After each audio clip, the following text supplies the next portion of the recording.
Hello, my darling, and welcome to a Lofi Ligotti.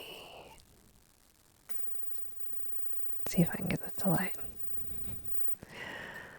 There we go. I am just going to put this off to this side so you won't see it. Hopefully you won't hear a lot of desk sounds.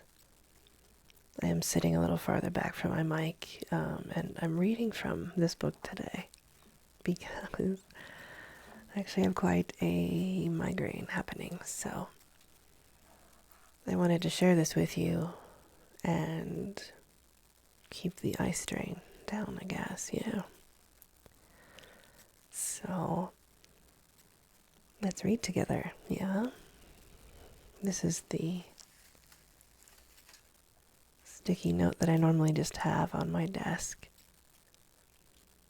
I am so lucky, and great things are always happening to me unexpectedly.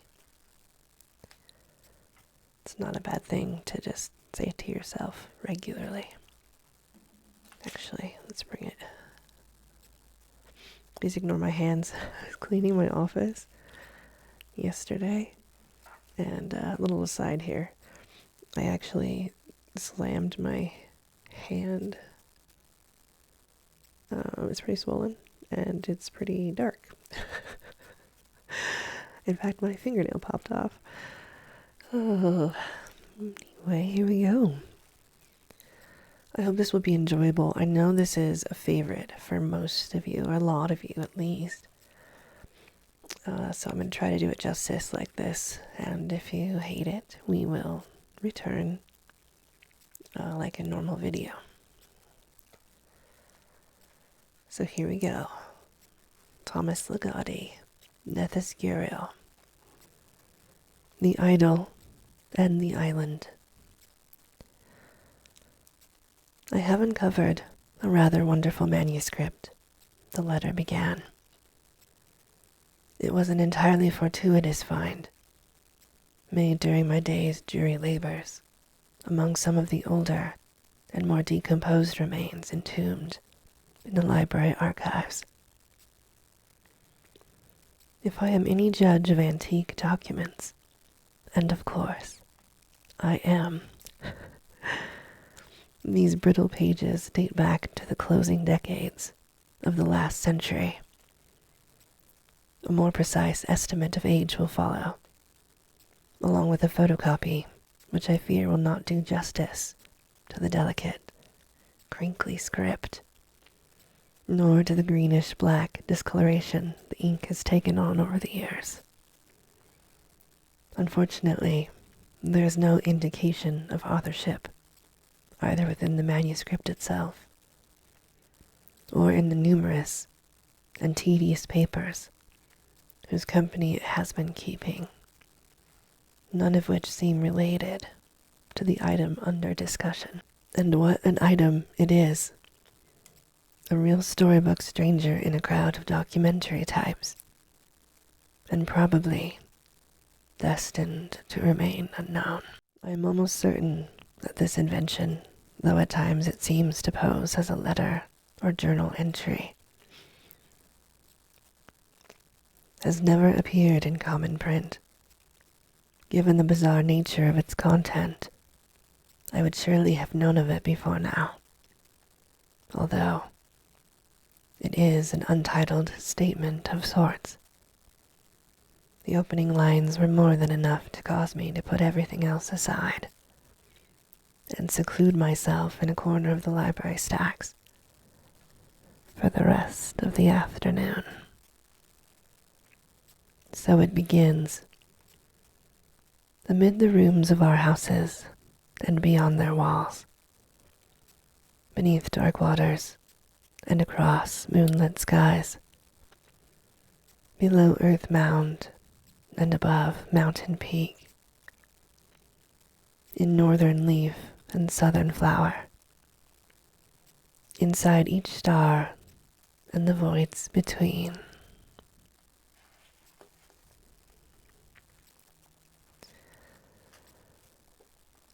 And the voids between them within blood and bone, throughout all souls and spirits, upon the watchful winds of this and the several worlds, behind the faces of the living and the dead.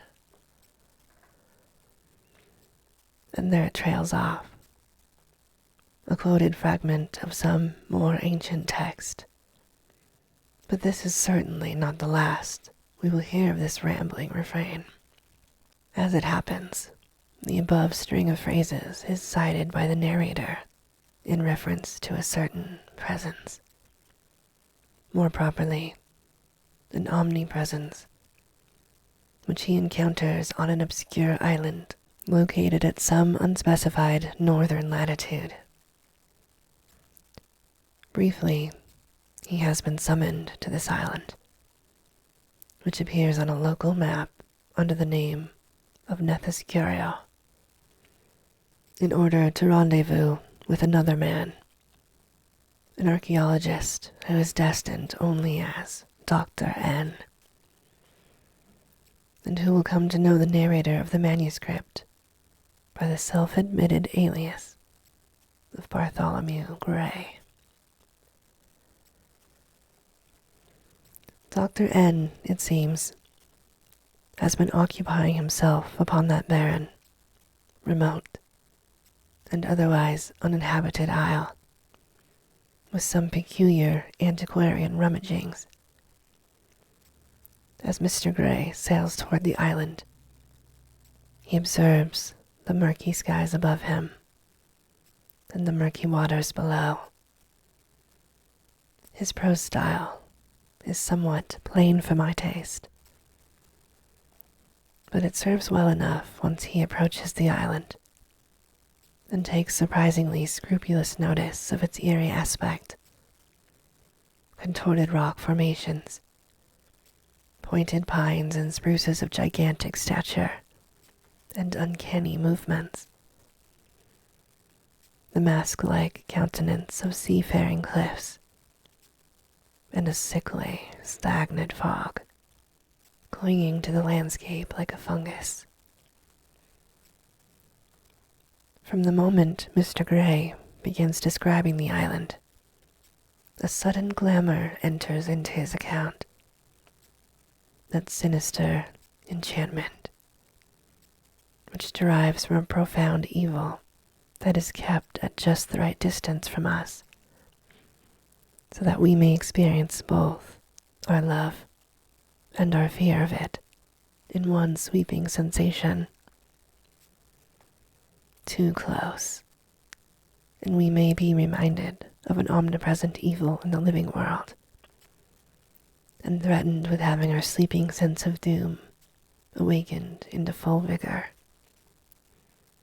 Too far away, and we become even more incurious and complacent than is our usual state, and ultimately exasperated when an imaginary evil is so poorly evoked that it fails to offer the faintest echo of its real and all-pervasive counterpart.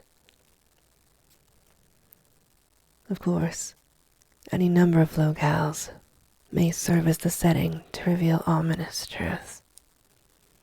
Evil, beloved and menacing evil, may show itself anywhere precisely because it is everywhere, and is as stunningly set off by a foil of sunshine and flowers as it is by darkness and dead leaves. A purely private quirk, nevertheless, sometimes allows the purest essence of life's malignity to be aroused only by sights, such as the lonely island of Nethescurial, where the real and the unreal swirl freely and madly about in the same fog. It seems that in this place, this far-flung realm, Dr. N has discovered an ancient and long-sought artifact, a marginal but astonishing entry in that unspeakably voluminous journal of creation Soon after landfall, Mr. Gray finds himself verifying the truth of the archaeologist's claims that the island has been strangely molded in all its parts, and within its shores, every manifestation of plant or mineral or anything whatever appears to have fallen at the mercy of some shaping force of demonic temperament. A genius Loki, which has sculpted its nightmares out of the atoms of the local earth. Closer inspection of this insular spot on the map serves to deepen the sense of evil enchantment that had been lightly sketched earlier in the manuscript. But I refrain from further quotation. It is getting late, and I want to wrap up this letter before bedtime. In order to cut straight through the epidermis of this tale and penetrate to its very bones and viscera. Indeed, the manuscript does seem to have an anatomy of its own. Its dark green holography rippling over its veins, and I regret that my paraphrase may not deliver it alive. Enough. Mr. Gray makes his way inland, lugging along with him a fat little traveling bag. In a clearing, he comes upon a large but unadorned, almost primitive house, which stands against the backdrop of the island's wart-like hills and tumorous trees. The outside of the house is encrusted with the motley and leprous stones so abundant in the surrounding landscape. The inside of the house, which the visitor sees upon opening the unlocked door, is spacious as a cathedral, but far less ornamented. The walls are white and smoothly surfaced. They also seem to taper inward, pyramid-like, as they rise from floor to lofty ceiling. There are no windows, and numerous oil lamps scattered about fill the interior of the house with a sacral glow.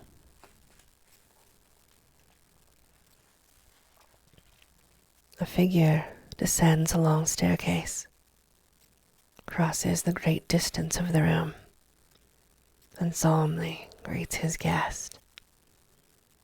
At first, wary of each other, they eventually achieve a degree of mutual ease, and finally get down to their true business. Thus far, one can see that the drama enacted is a familiar one. The stage is rigidly traditional, and the performers upon it are caught up in its style. For these actors are not so much people as they are puppets from the old shows, the ones that have told the same story for centuries, the ones that can still be very strange to us. Traipsing through the same old foggy scene, seeking the same old isolated house, the puppets in these plays always find everything new and unknown, because they have no memories to speak of, and can hardly recall making these stilted motions countless times in the past. They struggle through the same gestures, repeat the same lines, although in rare moments they may feel a dim suspicion that this has all happened before. How like they are to the human race itself. This is what makes them our perfect representatives. This and the fact that they are hand-carved in the image of maniacal victims who seek to share the secrets of their individual torments as their strings are manipulated by the same master. The secrets which these two Puccinellos share, are rather deviously presented by the author of this confession. For upon consideration, this is the genre to which it truly belongs. Indeed, Mr. Gray, or whatever his name might be, appears to know much more than he is telling, especially with respect to his colleague, the archaeologist. Nevertheless, he records what Dr. N knows and, more importantly, what this avid excavator has found buried on the island. The thing is only a fragment of an object dating from antiquity, known to be part of a religious idol. It is difficult to say which part. It is a twisted piece of a puzzle, one suggesting that the figure as a whole is wickedly repulsive in its design.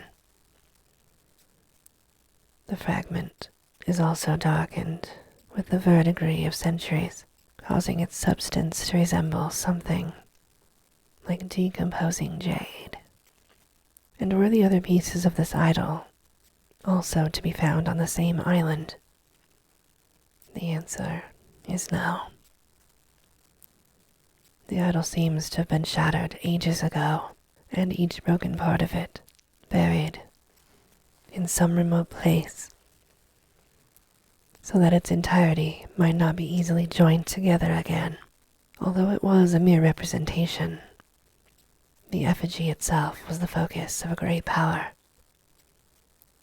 The members of the ancient sect, which was formed to worship this power, seem to have been pantheists of a sort, believing that all created things, appearances to the contrary, are of a single, unified, and transcendent stuff, an emanation of a central creative force. Hence, the ritual chant, which runs amid the rooms of our houses, etc., and alludes to the all-present nature of this deity, a most primal and pervasive type of god, one that falls into the category of gods who eclipse all others, territorialist divinities, whose claim to the creation purportedly supersedes that of their rivals. The words of the famous chant, by the way, are the only ones to come down to us from the ancient cult, and appeared for the first time in an ethnographical, quasi-esoteric work entitled Illuminations of the Ancient World, which was published in the latter part of the 19th century, around the same time, I would guess, as this manuscript I am rushing to summarize was written. At some point in their career as worshippers of the Great One God, a shadow fell upon the sect. It appears that one day it was revealed to them, in a manner both obscure and hideous, that the power to which they bowed was essentially evil in character, and that their religious mode of pantheism was in truth a kind of pandemonism. But this revelation was not a surprise to all the sectarians, since there seems to have been an internecine struggle which ended in slaughter. In any case, the anti-demonists prevailed, and they immediately rechristened their ex-deity to reflect its newly discovered essence in evil, and the name by which they henceforth called it was Nethescurial. A nice turn of affairs. This obscure island openly advertises itself as the home of the idol of Nethescurial. Of course, The island is only one of several to which the pieces of the vandalized totem were scattered. The original members of the sect, who had treacherously turned against their god, knew that the power concentrated in the effigy could not be destroyed. And so, they decided to parcel it out to isolated corners of the earth where it could do the least harm. But would they have brought attention to this fact by allowing these widely disseminated burial plots to bear the name of the pandemonical god? This is doubtful, just as it is equally unlikely that it was they who built these crude houses, temples of a fashion, to mark the spot where a particular shard of the old idol might be located by the others. Thus, Dr. N is forced to postulate a survival of the demonist faction of the sect, a cult that had devoted itself to searching out those places which had been transformed by the presence of the idol, and might thus be known by their gruesome features. This quest would require a great deal of time and effort for its completion, given the global reaches where those splinters of evil might be tucked away. Known as the Seeking, it also involved the enlistment of outsiders, who in latter days were often researchers into the ways of bygone cultures, though they remained ignorant that the cause they served was still a living one. Dr. N, therefore, warns his colleague, Mr. Gray, that they may be in danger from those who carried on the effort to reassemble the idol and revive its power.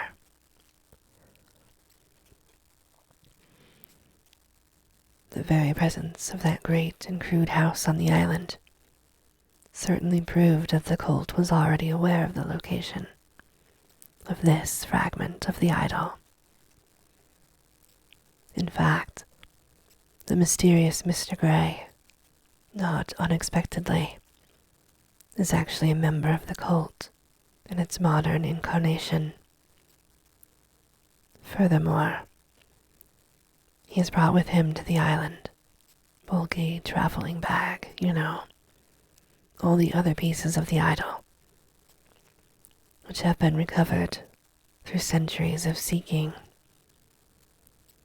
Now, he only needs the one piece discovered by Dr. N to make the idol whole again for the first time in a couple millennia. But he also needs the archaeologist himself as a kind of sacrifice to Nethescurial, a ceremony which takes place later the same night in the upper part of the house. If I may telescope the ending for brevity's sake, the sacrificial ritual holds some horrific surprises for Mr. Gray. These people seem never to realize what they are getting themselves into, who soon repents of his evil practices and is driven to smash the idol into pieces once more. Making his escape from that weird island, he throws these pieces overboard, sowing the cold gray waters with the scraps of an incredible power. Later, fearing an obscure threat to his existence,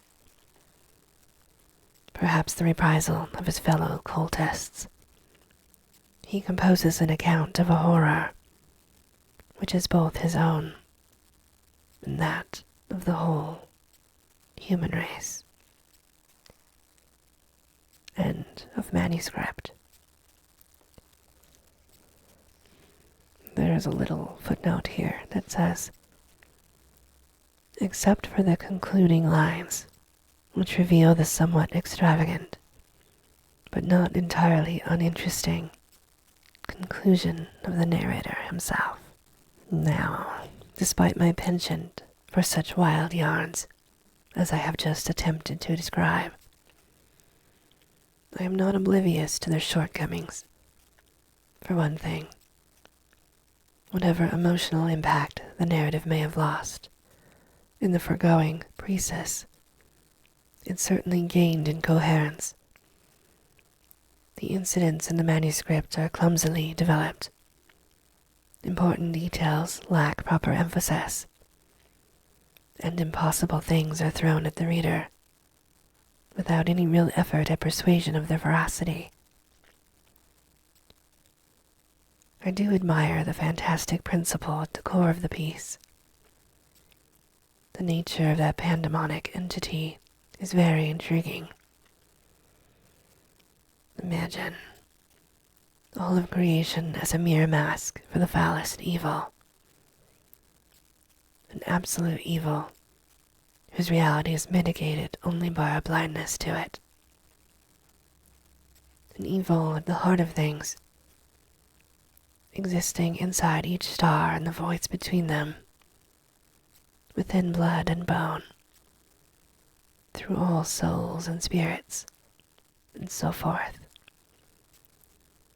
There is even a reference in the manuscript that suggests an analogy between Nethescurial and that beautiful myth of the Australian Aborigines, known as Alchera.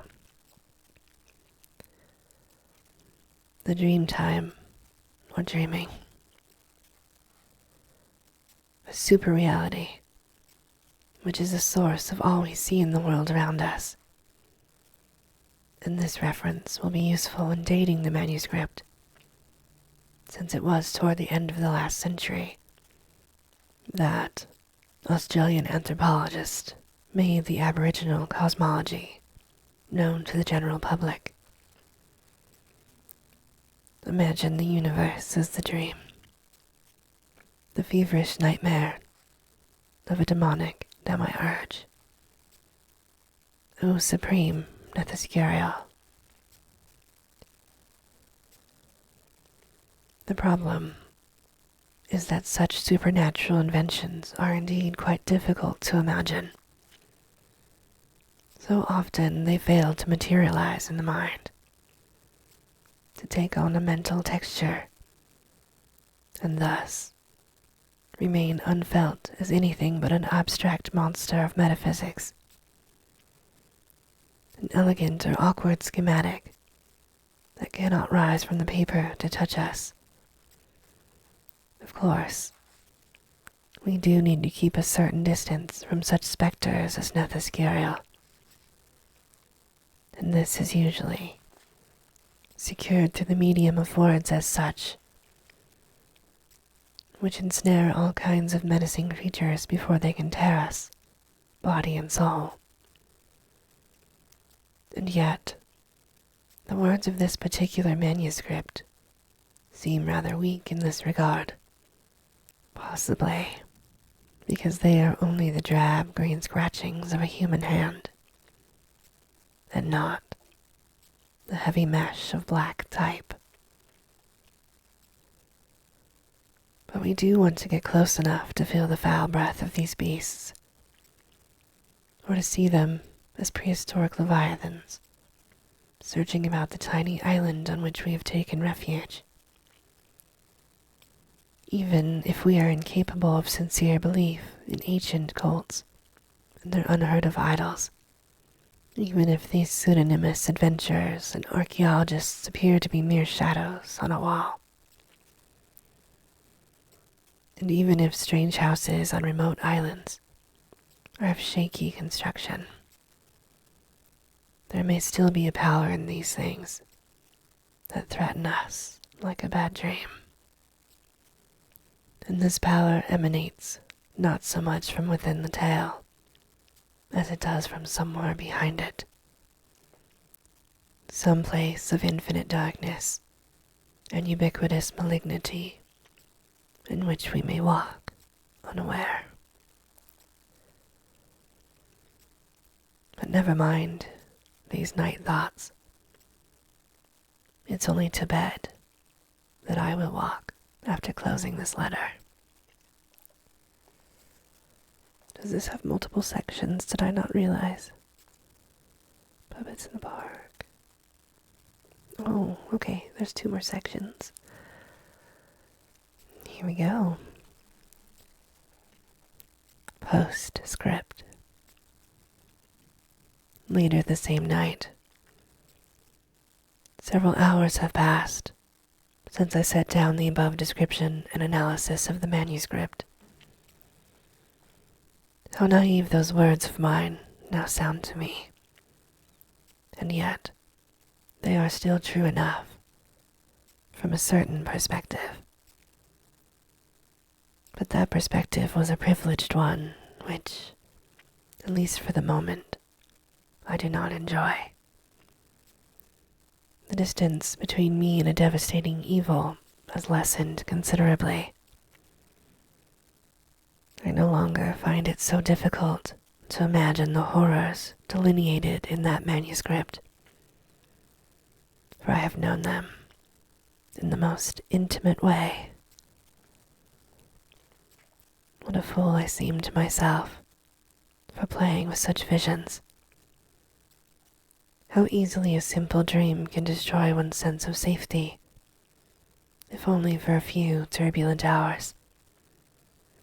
Certainly, I have experienced all this before, but never as acutely as tonight. I had not been asleep for long, but apparently long enough. At the start of the dream, I was sitting at a desk in a very dark room. It also seemed to me that the room was very large, though I could see little of it beyond the area of the desktop, at either end of which glowed a lamp of some kind. Spread out before me were many papers in varying size. These I knew to be maps of one sort or another, and I was studying them each in turn. I had become quite absorbed in their chartings, which now dominated the dream to the exclusion of all other images. Each of them focused on some concatenation of islands, without reference to larger, more familiar land masses.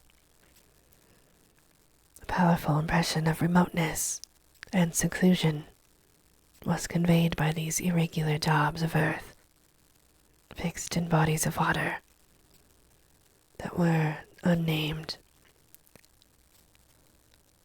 But although the location of the islands was not specific, somehow I was sure that those for whom the maps were meant already had this knowledge.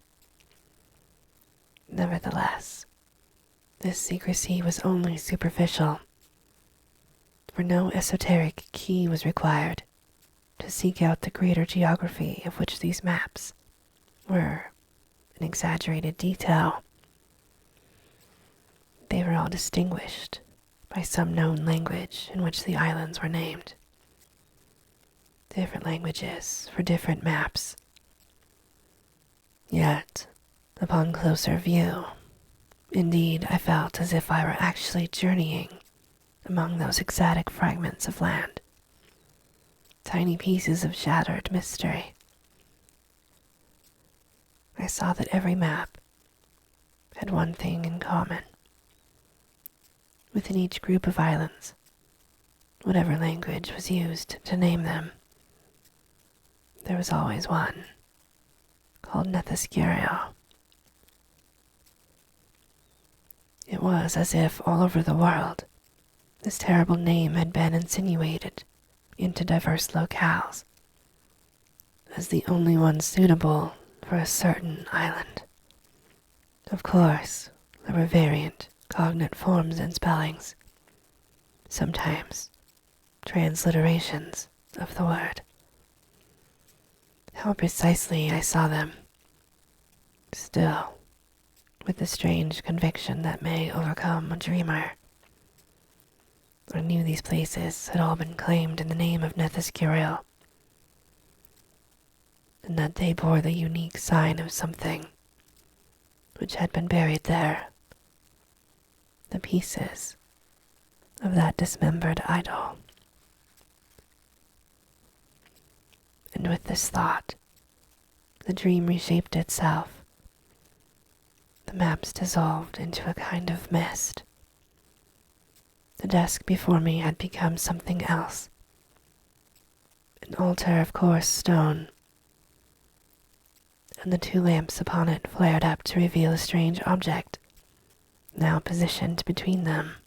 So many visions in the dream were piercingly clear, but this dark object was not. My impression was that it was conglomerate. Sorry, we had a bit of a turkey interruption there, and I lost my place briefly. Sorry. Where were we? Right here. My impression was that it was conglomerate in form, suggesting a monstrous whole. At the same time, these outlines which alluded to both man and beast, flower and insect, reptiles, stones, and countless things I could not even name, all seemed to be changing, mingling in 1,000 ways that prevented any sensible image of the idol. With the upsurge in illumination offered by the lamps, I could see that the room was truly of unusual dimensions. The 4 enormous walls slanted toward one another and joined at a high point above the floor, giving the space around me the shape of a perfect pyramid. But I now saw things from an oddly remote perspective. The altar with its idol stood in the middle of the room, and I was some distance away, or perhaps not even in the scene. Then, from a dark corner or secret door, there emerged a file of figures, walking slowly toward the altar, and finally congregating in a half-circle before it. I could see that they were quite skeletal in shape, for each of them was identically dressed in a black material, which clung tightly to their bodies and made them look like skinny shadows. They seemed to be actually bound in blackness from head to foot, with only their faces exposed. But they were not, in fact, faces. They were pale, expressionless, and identical masks. The masks were without openings, and bestowed upon their wearers a terrible anonymity, an ancient anonymity. Behind these smooth and barely contoured faces were spirits beyond all hope or consolation, except in the evil to which they would willingly abandon themselves. Yet, this abandonment was a highly selective process, a ceremony of the chosen.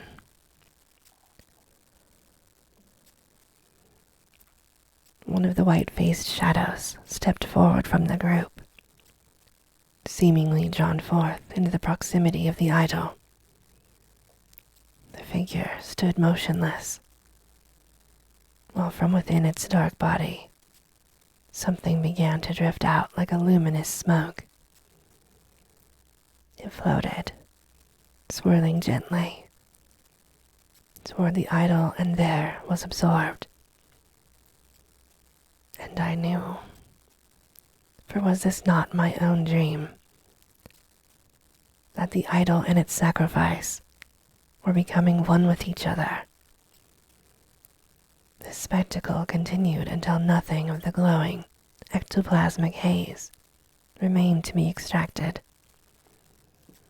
and the figure, now shrunken to the size of a marionette, collapsed. But soon it was being lifted, rather tenderly, by another from the group, who placed the dwarfish form upon the altar, and, taking up a knife, carved deep into the body, making no sound. Then something oozed upon the altar, something thick and oily, and strangely colored. Darkly colored, though not with any of the shades of blood. Although the strangeness of this color was more of an idea than a matter of vision. It began to fill the dream and to determine the final stage of its development. Quite abruptly, that closed, cavernous room dissolved into a stretch of land that was cluttered with a bric-a-brac topography, whose crazed shapes were that of a single and sinister color, as if everything were covered with an ancient, darkened mold. It was a landscape that might once have been of stone and earth and trees. Such was my impression, but had been transformed entirely into something like a petrified lichen, spreading before me, twisting in the way of wrought iron tracery or great overgrown gardens of writhing coral. It was an intricate latticework, whose surface was overrun with a chaos of little carvings, scabby designs that suggested a world of demonic faces and forms, and their complexion was so much like all else I have described that I felt there was nowhere I could turn, not even to my own flesh, to escape its aspect. It was then I sensed that peculiar panic welling up within me that often precedes one's emergence from a nightmare. Yet, before I broke free of my dream, I beheld one further occurrence of the ubiquitous color of that island, as if to heighten the horror of my owneric visions. It was also the color of the inkish waters, washing upon the island shores, and trending into a far distance. As I wrote a few pages ago, I have been awake for some hours now. What I did not mention was the state in which I found myself after waking. Throughout the dream, and particularly in those last moments, when I positively identified that foul place, there was an unseen presence, something I could feel was circulating within all things, and unifying them in an infinitely extensive body of evil. I suppose it is nothing unusual that I continued to be under this visionary spell, even after I left my bed.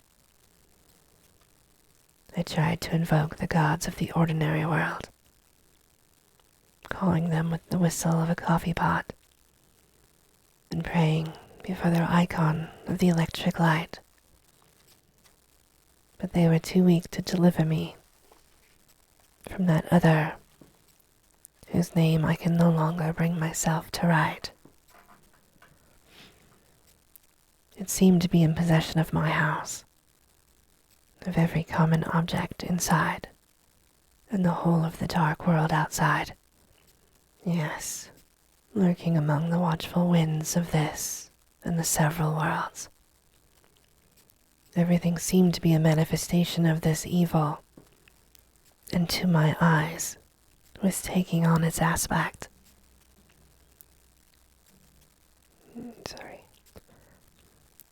I could feel it also emerging in myself, growing stronger behind this living face that I am afraid to confront in the mirror.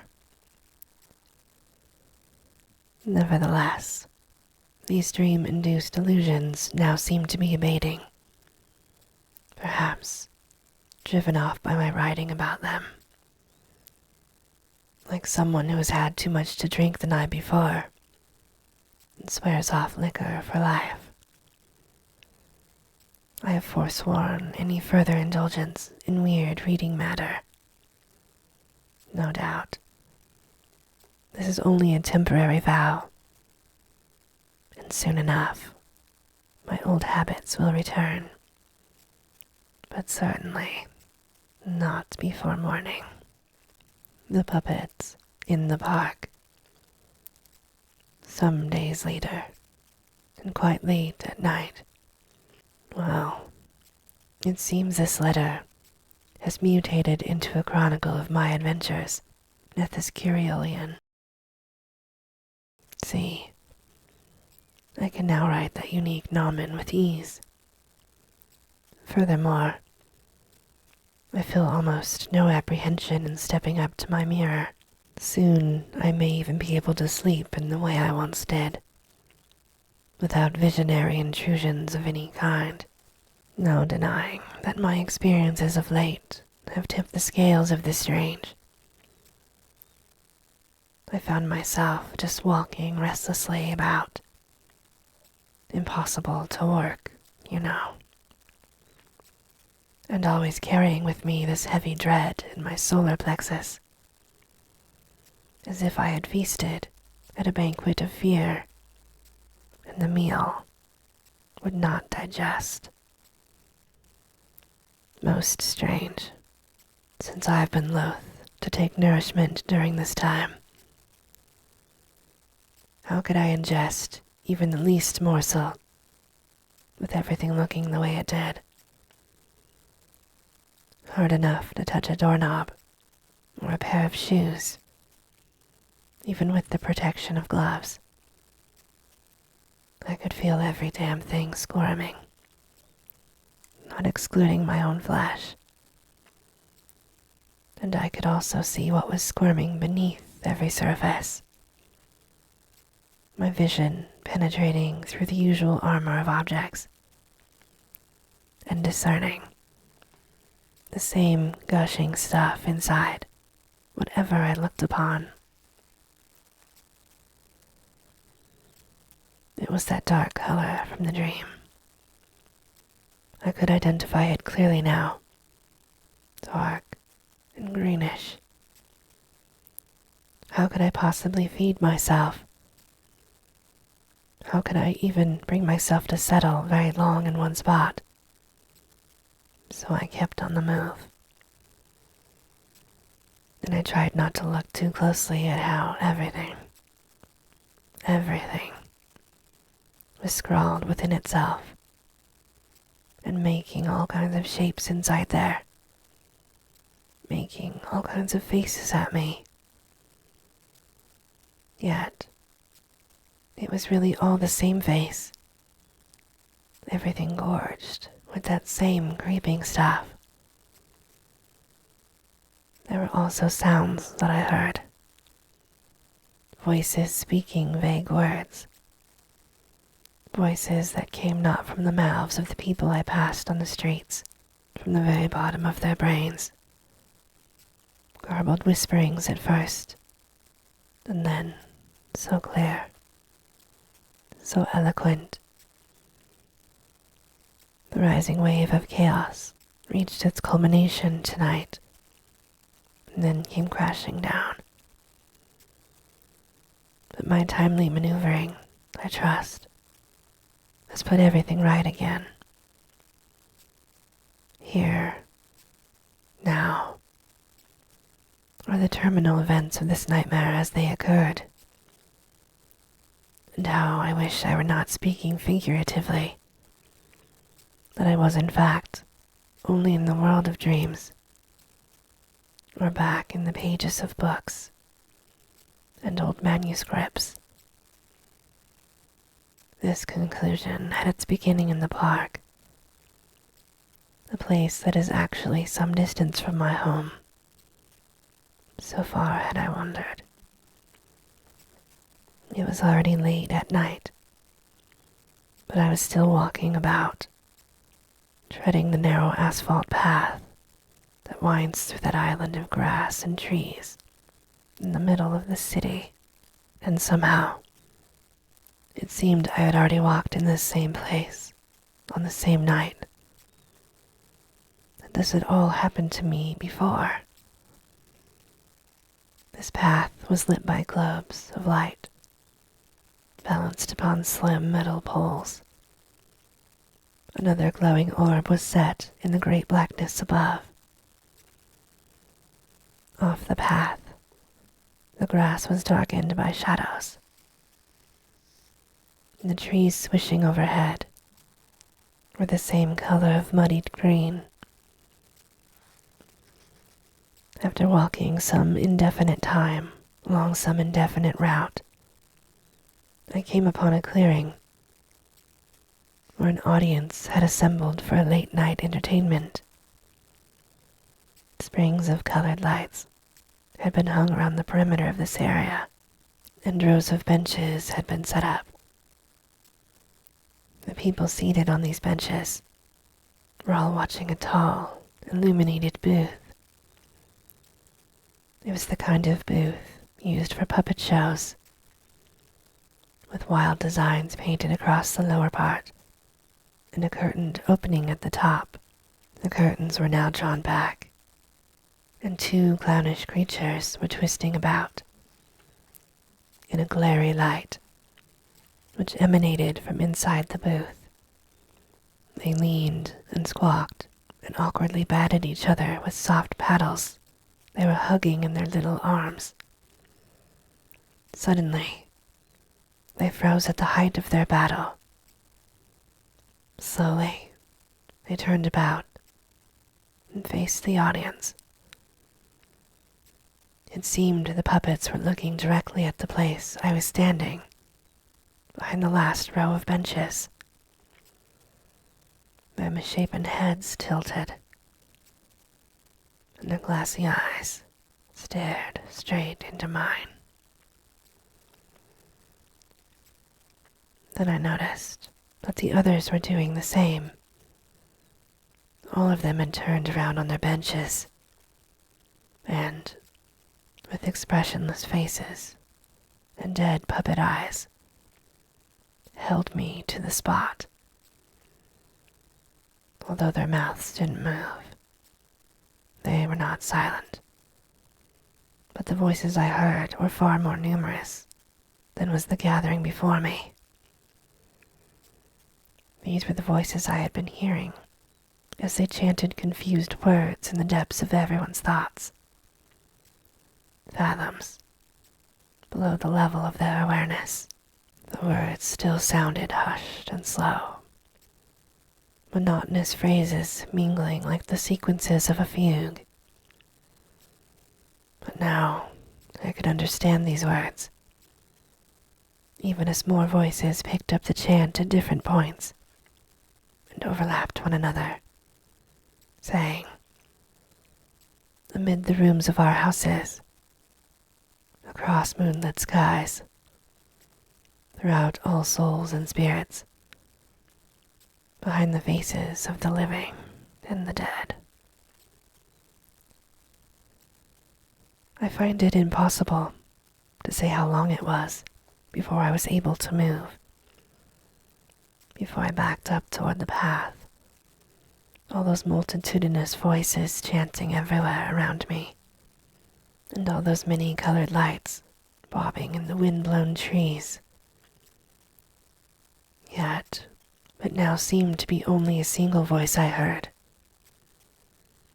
and a single color I saw as I found my way home, stumbling through the greenish darkness of the night. I knew what needed to be done. Gathering up some old boards from my basement, I piled them into the fireplace and opened the flue. As soon as they were burning brightly, I added one more thing to the fire. A manuscript whose ink was of a certain color. Blessed with a saving vision, I could now see whose signature was on the manuscript, whose hand had really written those pages and had been hiding in them for 100 years. The author of that narrative had broken up the idol and drowned it in deep waters.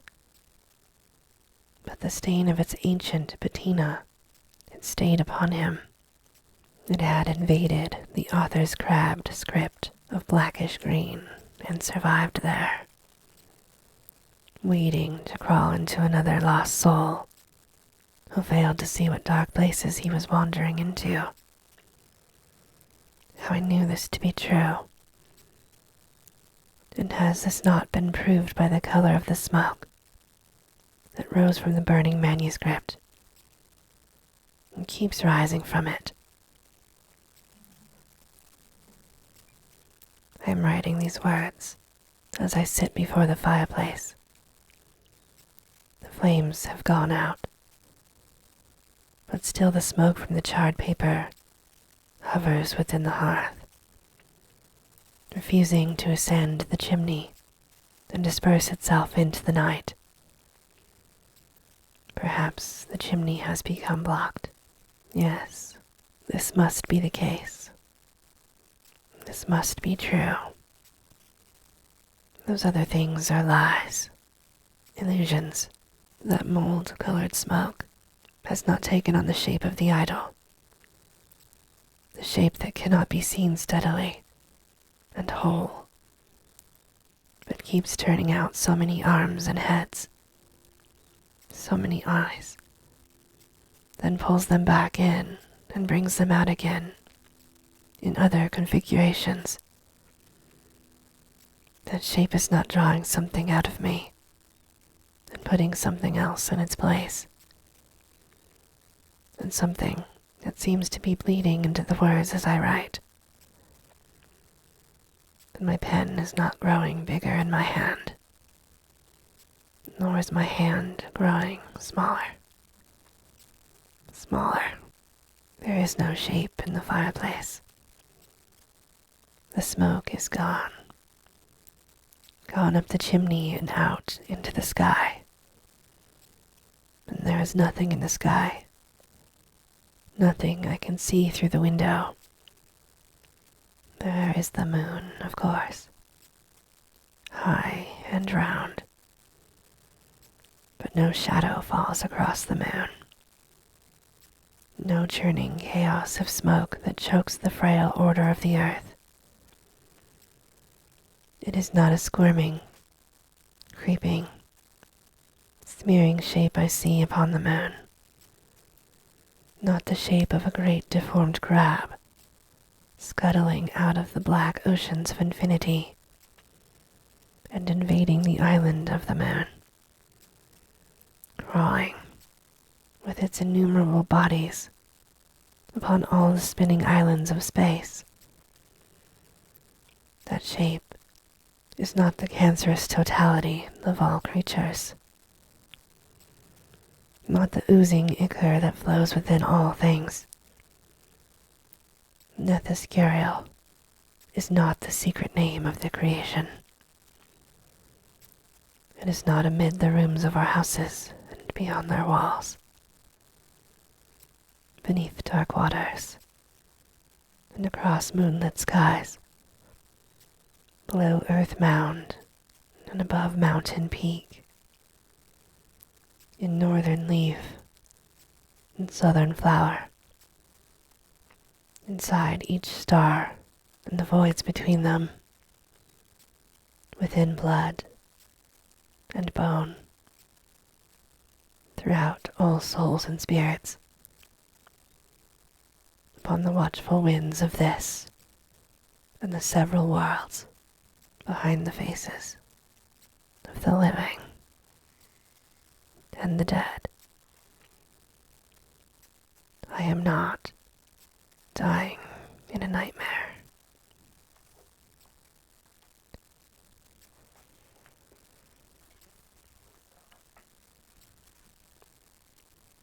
Don't worry.